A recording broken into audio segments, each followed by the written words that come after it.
Welcome to the Village Green, NBTV's program on the environment in Newport Beach. I'm Nancy Gardner, your host. I'm standing in a beautiful garden, and we're going to be talking to the owner of this garden.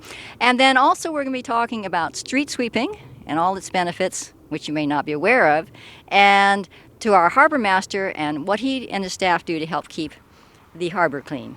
Every year, Rogers Gardens does a contest where they talk about California-friendly gardens to show people just how nice a California-friendly garden can be.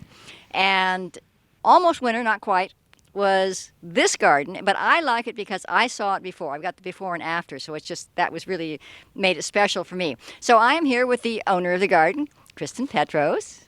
Hello, good morning. Good morning. And if you don't recognize her name exactly, but it sounds somewhat familiar, you're probably more familiar with her husband, Tony, who was on the city council. So what prompted your big change?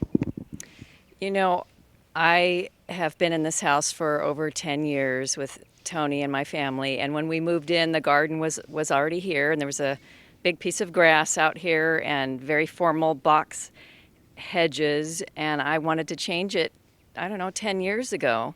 And as we got drier and drier and the summers got hotter and hotter, I got more and more irritated watering that lawn. And I really love California landscaping, California Mediterranean landscaping, and wanted to just make this my little peaceful place that didn't use a lot of water, and also a place that would bring in more butterflies, more birds, more bees, and we're getting there. It's only a few months old. Well, what I think is really special about this particular garden is it breaks the cliche. And it's nothing wrong with working with the sort of the standards, but you do get sort of like everybody's doing a lot of succulents. And this has just such a wonderful variety of plants. So who helped? Who did you design it? What helped? What happened? How did it come about? I used to dabble with landscape plans when I worked for another city. And so City of Costa Mesa Planning Department. She knows all this stuff. Yeah. So I knew enough to be dangerous, but I needed help pulling it together. So I called Rogers Gardens and got their head guy, Tim Fiskin, to help me put all my ideas into this little piece of land, because my ideas would require 5 acres. I love so many plants. So he helped me pare it down and also create a walking path, a place to sit, some shade, some sun, and it has a little bit of everything. So, it's about 60-40, 60% mine, 40% Rogers Gardens, and I just loved the process of creating this template, and then here it is. Well, the other thing that I like about it is I love the path, because the path just creates just this wonderful sinuous movement through it.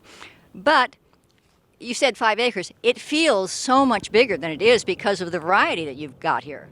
Yes, and the hard part was paring down the number of plants. In fact, probably what's here is more than it can hold. But it means that I have something to do. It's really a yard that could do with very little gardening. But I like to snip here and there. Sounds like me, yeah. So, And the nice thing, I can always find something in the garden to do to give me an excuse not to do housework. Exactly. So I'm out here a lot more. I'm sitting on my little bench. I see the neighbors go by with their dogs and their kids, and it's bringing me outside, and I love that. And then the other nice aspect of it is you've got a lot of different heights, and yet it doesn't seem at all formal. You say like a box hedge, you have a box hedge, you may have a tree there, where this is just flowing, it's so natural. You did a really good job. Thank you. It took a lot of thought, because I did want some formal. You might notice there are some regular placements of plants, because I wanted it to look a little formal going up to the front door, but then when you get behind it, it's a little bit more natural. So you can trim more in the places you want some control and let the other stuff go a little bit wilder. And I wanted some screening from the street, but not a complete fenced off street either. So it's got a little bit of everything. Well, and you've used a lot of other elements too. You've got stones here. You're using a lot of pebbles and small stones. And you've got seashells here. But also, now what is this? Oh, I love this pot. In the rainier months, it was filled with water and birds were all over it, which is wonderful. Yeah. I hesitate now to keep it filled with water because it can turn into a mosquito problem in about a day and a half. So if I could figure that out, I would. I've got an answer for you. Okay. My husband's bringing me some mosquito fish. You could have a couple of mosquito fish in I'd there. love some mosquito fish, and I'd love a couple lizards. That would be great. I don't have any lizards for you, but I can certainly give you mosquito fish. So, that tree, was that? Part of the yard had the existing landscaping, so I kept the ginkgo, I kept some of the flax, I kept the plants that were very sturdy and didn't require a lot of water. Even the white iceberg roses do not take a lot of water because they're established. They're well established. I think I have roses, and I've kept them through the drought on a pretty strict diet, and they do fine. I mean, they do better after this year with tons of rain, but still they survive. Right. So you can mix and match a little bit. We have some roses on the far side of the property that Tony wanted that makes him think of his grandmother, and you'd think, gosh, maybe roses don't really mix in, but I'm hoping that the Mediterranean California stuff behind the roses will blend in the color in the front. So now, have you used any natives? The arbutus, I believe, are California natives. The strawberry tree, there's one behind you. There's a few of them. And they look like manzanita, which is definitely... Yeah, that's what I thought at first. Yeah, but manzanitas can be a little bit tricky in our home garden. Sometimes they work, sometimes they don't. The arbutus is a good replacement. Have you done any comparison in terms of water usage? Not yet. When you first plant a garden, you have to water it more often to get those roots to go down. And so I'm listening to Roger's Gardens as to how to establish these plants before I start cutting back, because I'm all about cutting back. But I think I'll wait until winter, spring before I start weaning them lower. Well, I can't believe how healthy everything looks. I mean, you know what this is? I mean, that's just a beautiful little shrub there. There's just little green leaves and everything. I want to call it golf ball because you can turn it into that, but I can't remember the name of it. If you want. And little ollie, these little baby olives. Are that compact little olive trees. Do they bear fruit? No, they don't, which is fine with me. You don't want to make olive oil? I wish I could. But most of the plants are more Mediterranean. There's a couple of native California, actually. Yes, there is, but it's hiding. There's one back here by the tree, to the left of the tree, is a salvia, and it will get big and tall and full of butterflies, and the birds will love it, and has beautiful purple flowers. Well, as I say, I think the thing that attracted me was just that it wasn't just the one, sort of the monochromatic succulents, which are fine. I mean, so they make lovely gardens. But I just love the variety, which gives it such character. So to me, this doesn't say, oh, I'm all prepared for drought. This says to me, I'm just a beautiful garden. And I wish people could understand that. They don't want to replant because they think, oh, I don't want a cactus garden. Well, you really don't need a plain cactus garden, although that's great if you live in Palm Springs. Yeah. But here you can have a fluffy, beautiful flowering garden and beautiful leaves and colors and still not have to water a lot.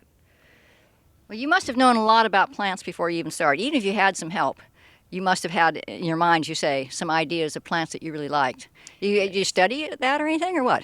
I did. I was so lucky to be taught by Fred Lang many, many years ago. Fred lived in Laguna Beach, but he also was responsible for landscaping UCI and other institutional areas around Orange County, and he was just an amazing man and got me to love native California plants. Well, your garden is beautiful, and I see some bees. Bees look like they're happy there. So you're getting bees. You said you get butterflies. You get birds. Yeah. Anything unusual you hadn't seen before? Just a whole lot of birds, especially when they took out the grass and there was dirt. It was a party. There were lots and lots of birds, but now we have lots of hummingbirds. Oh, that's always nice. Tons of hummingbirds. Yeah, that's good. I'll take anything I can get. Of course. Well, and I know in the back you have a vegetable garden as well, so you're producing some nice produce back there. How are things going this year? Oh my gosh. Lots of cucumbers and carrots and beets and Swiss chard and herbs. Something's eating my strawberries, so the little critters are happy. But yeah, it's been a good year because, again, Roger's helped me restore that. Every few years you have to fluff up your soil and really dig down deeper than my two little arms could Yeah. dig. So they helped me restore the soil, which is the basis of all of this between food and this kind of planting. The soil has to be happy, and then your plants are happy. That all starts with that. So before we go, what sort of watering system do you have? It's a drip system. And do you like that? So far, so good. So far, so good. I'm getting used to not seeing sprinklers go on, but the plants are happy. They're sprouting. Oh, yeah, they look great. So I'm learning about that. Well, this is really fun because I love your house. It's a beautiful house, and the first time I came, I thought, oh, lovely, lovely house, lovely garden. And Kristen said, well, come see my new garden, and I was just blown away. I mean, it's hard for me to remember what it was like before because I just love this so much. So, well done. Thank you so much, and I hope everyone gets inspired and does the same. Take out that little piece of grass and lower your water use, and enjoy your garden more. Yes. Let's all get out in the garden. Okay, picture this. For some reason, you can't get in your garage, so you've got to park on the street. There's tons of construction going on, but that's okay. No, it's not okay because it's street sweeping, and there's absolutely no place to park, right? And so sometimes it seems like street sweeping is just a frustration for people, but it really plays an important role. And I'm here with Mark Vukojevic and Jim Auger, who is, how many years? 31 years. 31 years with the city. And we're going to tell you why this sort of thing is important, why those couple of hours when you can't park there make a big difference. So first of all, how much of the city do we actually sweep? Do you know? It's about 70%. There's some gated communities throughout the city that we do not sweep, and those HOAs are responsible for sweeping those streets. But every street that we're responsible for cleaning, we sweep once a week.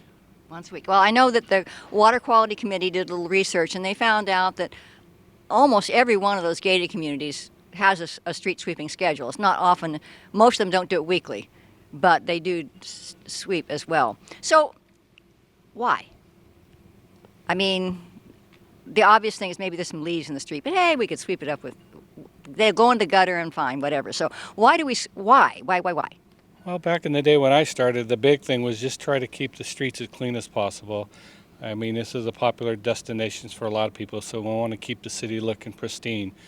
But for us, it was just limit the amount of debris, whether it's leaves, grass, rocks, just plastic debris from entering the catch basin. The one that helps, at that time we were cleaning our own catch basins, but now we have our contractor doing it.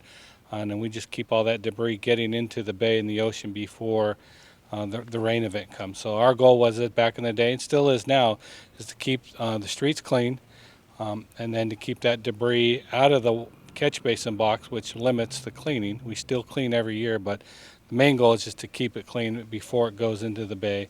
Well, I think that's what's really, for most of us, really critical, is that it really makes a big difference in terms of water quality. In fact, I can remember Dr. Skinner, he's such an expert on everything to do with water quality, and in his research found that street sweeping is one of the biggest tools for water quality. I mean, we think of other things as, very high tech, and we've got to stop this coming in, and we've got to do this, but just plain old down-to-earth street sweeping really made a big difference because, it, as you say, it keeps a lot of it out of the basin. So then that's part of it, though. So when I don't understand how it works, really. I mean, these guys, I see them, they go pretty fast. I mean, I don't mean they're speeding, but I mean, I would be thinking with that big truck like that, I'd be going like 2 miles an hour, and they're going 10, 15 miles an hour, I think, a lot of times if there's no traffic and everything. So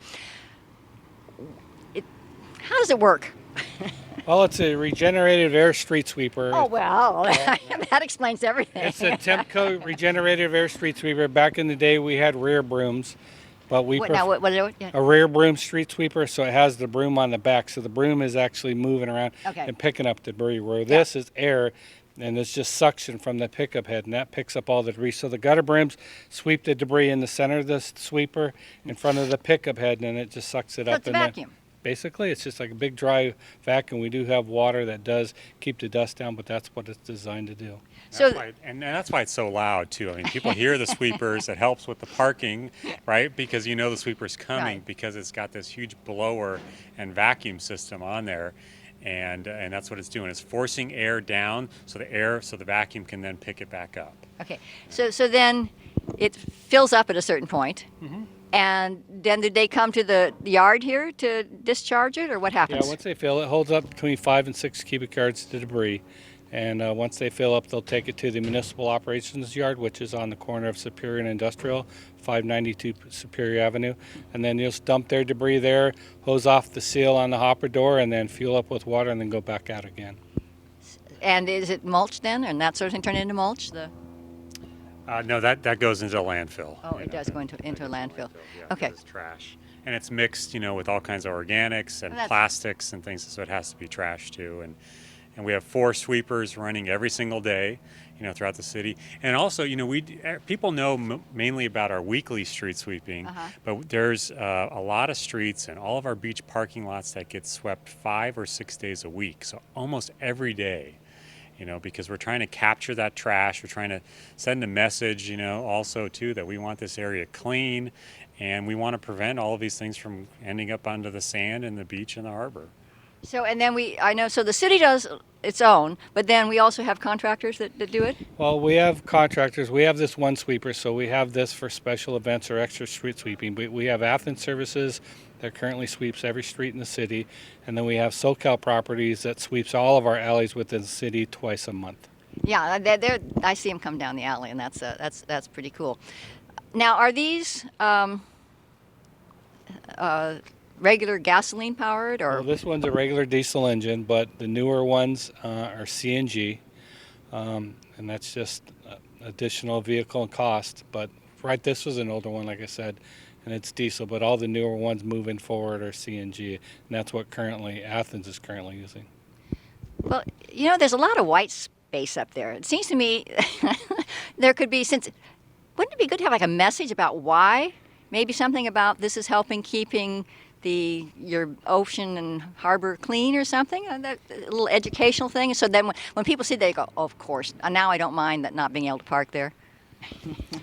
Yeah, it's tough. I mean, the thing is out there, the sweepers are out there, and it's just educating the residents. And, our staff is out there, and when they come across a resident, they speak to them, just let them know here, there's the sweeping times, and there are times where there's streets that aren't posted. They have to go around, and we'll put out some temporary no parkers to sweep that street, or maybe we have a complaint. So it's an ongoing battle between the cars and places not being posted. Nancy, I mean, an idea that we could talk about for the Water Quality Committee is maybe they can come up with some sort of water quality theme or statement that talks about that, and then we can put magnets on the sweepers. Exactly. Yeah, that says, we're here for protecting and preserving water quality or something like that, or keeping the beaches clean. Whatever, if they come up with something, we'd be glad to run it as a magnet on the sweepers. Yeah, I think so. I think that's you heard it here first.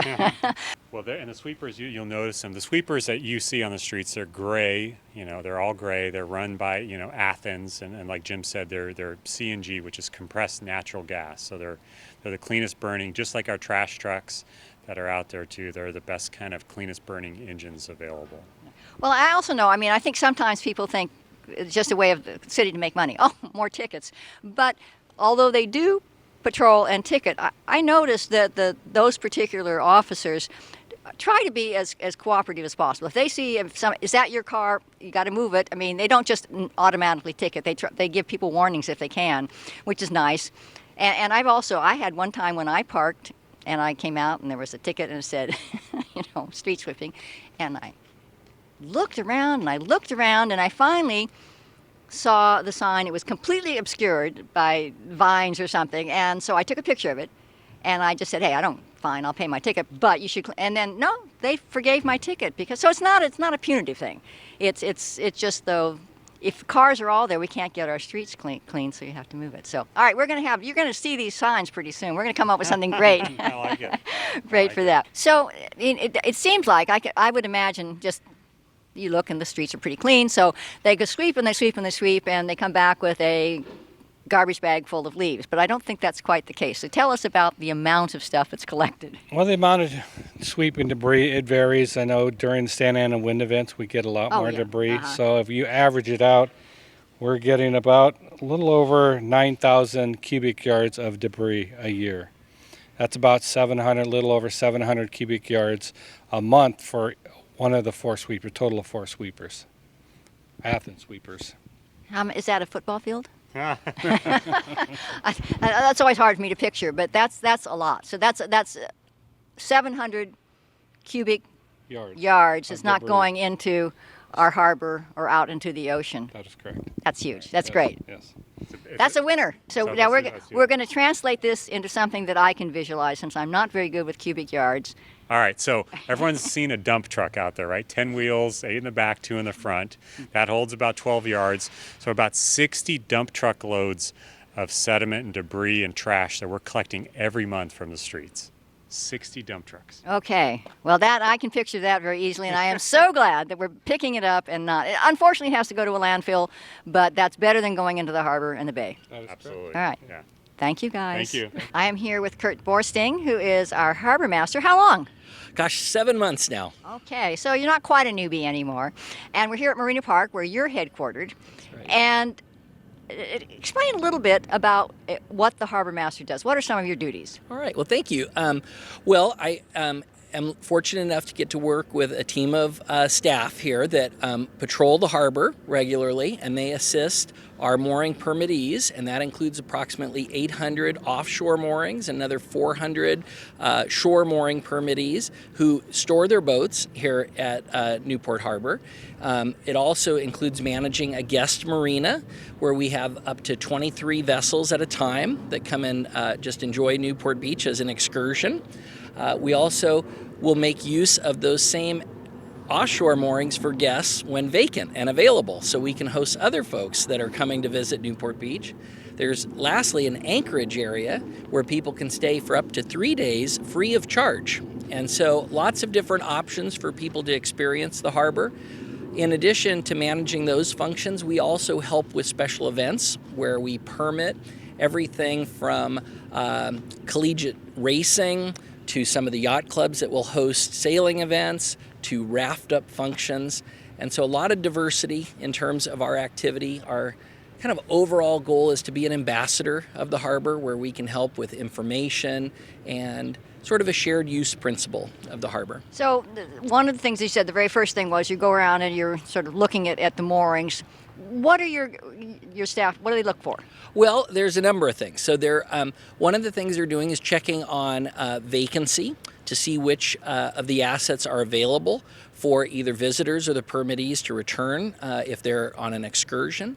We're also checking on safety issues. That's our paramount issue here, is to make sure that people can safely enjoy the harbor. And so that might be condition of lines, the equipment itself, the tackle. We monitor how long it's been since the mooring equipment was serviced, and we'll communicate with the permittee as that draws close to its expiration so that they can bring in a private service provider to inspect the equipment to make sure that it remains safe. And so those are examples of some of the field activity, but it also could include things like the sea lions that visit Newport Harbor. So they may find themselves a swim step that they will, choose to lounge on, and that gives us a chance to reach out to the boat owner so that they can properly take care of their property, being humane in terms of deterrence for the sea lions. But then that's also a courtesy measure for area residents that may live along the harbor so that those sea lions aren't barking at 2 o'clock in the morning fighting over that desired spot. Well, I know a number of years ago there was a lot of concern about derelict boats, and I think we've pretty much cleaned that. But if one of your people sees a boat that doesn't look in very good condition, so what sort of steps do you take? Yeah. Well, you're right. There's been a lot of progress on that front before my arrival to the city. And so a rule change took place where a permittee is no longer required to maintain a vessel on their permit on their mooring, that is. And so So we explained that was important because people were afraid to lose their mooring, so they left the boat there even though it was disintegrating. Absolutely, absolutely. And so that was just a very straightforward rule change where it's removed that impediment. People voluntarily removed vessels that had, exhausted their useful life. And so big improvement on that front. And then that also made the real estate available for visiting mariners to come and enjoy the harbor. And so lots of good came from that. Occasionally it will still happen, and our approach has been education first, code enforcement second. And so in the event that somebody does have a vessel that's fallen into a state of disrepair or may become an environmental issue, our first outreach is to reach out to that boat owner and ask their help. And I'm happy to report that almost universally that works. And so we engage the boat owner, and then they assist in remedying the condition. On occasion, it will require to move into the enforcement phase, and then we have a code enforcement officer assigned to our office this year, and he's been doing a great job working with the community to bring those boats back up to standard. So it's not a matter, I would assume. I mean, some boats are obviously just, they're beautiful, they're pristine, they look like they're washed every other day, just like a car or something. Others, they need a paint job, but maybe that's it. So is that a factor, or is it beauty, or is it really just function? Well, it's both. We obviously don't want to have blight in the harbor, and so it's important that people maintain their property so that your neighbor can have the enjoyment of their experience, or if you live in the harbor, that you aren't, plagued with an eyesore. But when a vessel starts to fall into disrepair, it also can represent a safety issue, where a vessel that doesn't look good also might not be mechanically well maintained. And so we want to make sure that they don't present an issue where they may seep into the harbor items that could pollute the harbor, for example. And in fairness to the boat owners, it's a challenge. When you're storing your boat on a mooring, it's not like being in a marina environment where it's easy to wash your boat or to bring service providers out there. And so one of the things we're looking at is a trial program where we actually would invite our mooring permittees to come and make use of the marina during downtimes, where they can come in for a few hours, not to conduct boatyard activity, things that should actually go into a proper yard, but if you want to come and wash down the boat, or maybe meet with somebody who's selling canvas for your vessel, where you can make those appointments and where we can facilitate the city's ultimate goal, which is to maintain a beautiful harbor and where people can enjoy their leisure time. So I know, obviously, always a big concern with boats, particularly power boats, but I suppose sailboats too. I'm not a boater, but is water quality and the impact on water quality. And I know that another issue that comes up when we talk about water quality are the boats discharging, and then also the liveaboards. Are they properly doing? So how do you manage some of this? Well, again, our first effort is to educate. And so making sure that people understand how significant a violation it is if you were to pump your holding tank out into the harbor. And the second thing we do is to try to make resources available. So dotted throughout the harbor are publicly managed locations where you can, free of charge, bring your vessel up to a public dock and pump your holding tank out. And our goal is to make those clean and working and accessible. And so the city manages 5 such locations. They're regularly serviced by a third-party company that maintains the equipment. And then our team checks on them once a week as well. So we have an off-site company checking on them once a week, and then alternatively, as we reach the weekends, as we close in on the weekends, our staff checks to make sure they're all working and have good uptime. And then if we find one that's not, boom, we get out there and bring somebody in to fix it. So that people have the resources to do the responsible thing. We just got a quarterly report on that. And in the quarter from January till April, we saw 63 hours of use on that equipment. And so if it takes 4 to 8 minutes to pump out your vessel, somewhere in that neighborhood, we're seeing that in that quarter alone, somewhere between 450 and 900 vessels use that equipment to pump out responsibly. And so we hope that that's going to help accomplish the goal. That's a good number. I know that it comes up from time to time that when you go to Avalon, you get the dye tablet. Yes. You want to explain what that is? Well, what that does is, in the event someone has a mechanical problem or is irresponsible, it will create an iridescent around their boat so it could be noticed that somebody has improperly discharged waste material into the harbor. Now, we do a once-a-year inspection on all of our live-aboard communities. So we have 51 people that actually call the harbor their home, where they reside aboard their boat. And because of that, they're using their systems more. And once a year, we bring those folks in and ask them to dye tab to make sure that there are no systems that might be leaking into the harbor. And then we also inspect a log of either their visits to the pump outs, or if they bring in a commercial service, which is also available, where those commercial services will go right out to the mooring and pump out, that people are complying with that aspect of the city's municipal code. There's a lot of discussion currently with our Harbor Commission about expanding that type of program to visiting mariners, or just on an as needed basis, where the Harbor Department could take more of a Catalina-style approach. And so those conversations are ongoing right now at the Harbor Commission. Well, so is there, say I wish I lived on the waterfront, but imagine me living on the waterfront and there's a boat offshore and I'm thinking, I think someone's living there. Can I go online and see a list or anything? We're currently looking at that type of functionality, and it's we think that there's a platform that could work similar to how the city has a map that's publicly available for short-term rental programs, and that type of publicly available information can help people understand, oh, that person is a permitted live aboard, they're allowed to be there overnight. And on the other hand, if you see that same party there night after night after night, and you check that type of resource and they don't appear on it, it's a great opportunity to reach out to our office to see if they are either there under some short-term visiting program, or if they're there without permission, where we would then get a chance to reach out to that permittee or guest and make sure they're clear about what the expectations are about the limits of overnight stays. So I paddle, and sometimes I see stuff coming out of boats, or say people are walking and they see. So if there's a suspicion, can they call your department, or how does it work? Yes, please call our department. I mean, our goal with the Harbor Department is to really be a one-stop shop for all things harbor. Some of those calls that come into our office will be our responsibility. The example you gave would be, and then we would perform immediate follow-up.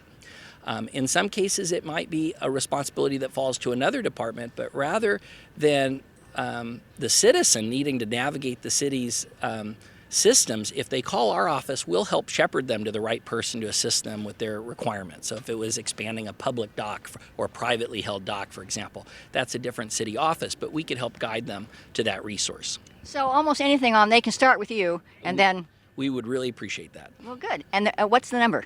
Okay, our number is 949-270-8159. Well, that's great. So if you see anything, you want to just call, and it may not be anything, but it's better to make the call than just to ignore it. Yes, we would appreciate those extra sets of eyes and ears. Well, and we appreciate you and your staff working to keep the harbor not only beautiful, but clean. Thank you. That's our show. Until next time, let's all work on making our village green.